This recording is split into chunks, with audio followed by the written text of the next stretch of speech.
Part 1 of our weekend on the peninsula started with my friend from Oregon catching quite a doozy on the Kenai. Part 2 of our adventure ends with this sound. And if you know anything about halibut, you know you're going to want to stay tuned. Well, we just tore up the Kenai River, and now we're heading to Ninilchik because we're going to be tearing up Cook Inlet with some halibut.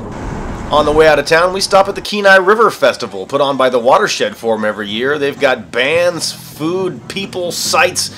The best sight for Russell, though, was that one last glimpse of the Kenai River that yielded his bounty. A little further down the road, we were greeted by the Meander Inn in Ninilchik. Ninilchik is famous for its shore launch halibut fishing, and the Meander Inn is famous for sugar that greets you at the door. Walking into the Meander Inn feels like walking into your own home, only this home has a much better view.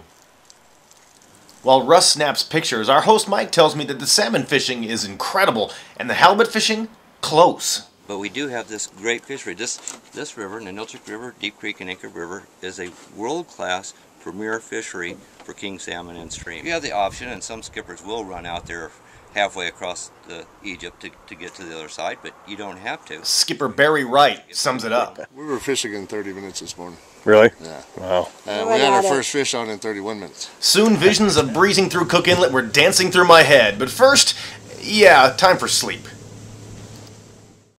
I'm known by most as a glamorous celebrity. Okay, well-dressed? Okay, sometimes I wear the same socks 2 days in a row. But after a little bit of morning coffee and a little bit of sugar with the coffee, it's off to pick my lucky hat. Lucky hat or business hat? No, let's face it, I can use all the luck I can get at this point. It's 5:20 in the morning. Feels really early, but that's actually 2.5 hours later than when I get up during the week. But we're off to do some halibut fishing. Our skipper Barry runs an outfit called Saltwater Adventures out of Ninilchik, and I asked him, why Ninilchik? Because we don't have that 3-hour boat ride like you do out of some of the other ports like Homer and Seward. We're out fishing within 35, 40 minutes. So we're close to the fishing grounds, good fish, and beautiful scenery. And Ninilchik definitely has something that other places don't have, and I'm not talking about a line of boats on the beach. I'm talking about hardware, baby, and you guessed it, this hardware, no, it's not used for digging holes, it's used for launching your boat straight from shore. You're latched, you're up, and you are out of there in just a matter of minutes, getting you a lot more quickly to the fishing grounds. The energy with our group is upbeat, and Russ is still basking in the afterglow of his Kenai King. Then the tunes crank up, the smiles bust out, and I know it's time. Rally hat time. And I don't know whether it was the hat or not, but soon it was fish after fish. Woo! After fish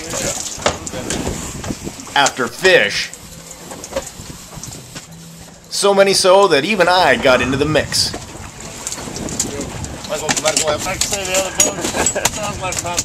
How'd that feel, Scott? It's a keeper. In fact, we were catching so many fish that we got to be selective about what we kept and what we tossed back. It was more of a physical limit than a fish limit.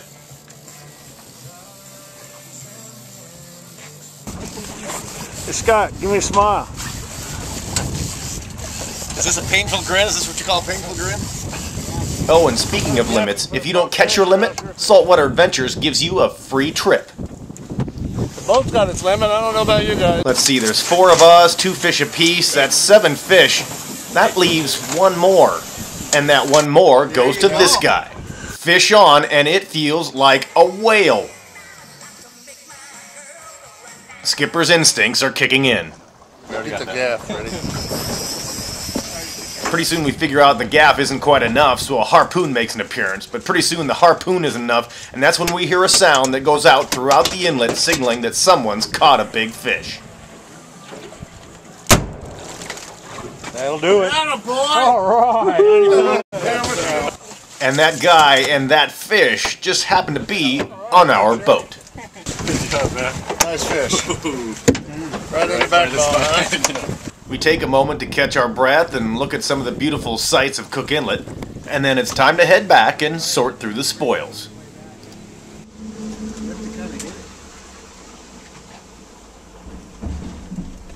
Our boat is cinched up and we take a nice leisurely drive down the beach and look back on our day on Cook Inlet.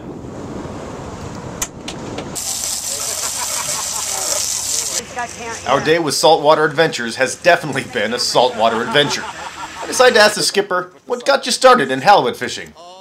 Yeah, I used to have a jewelry store in Anchorage, and I got into fishing.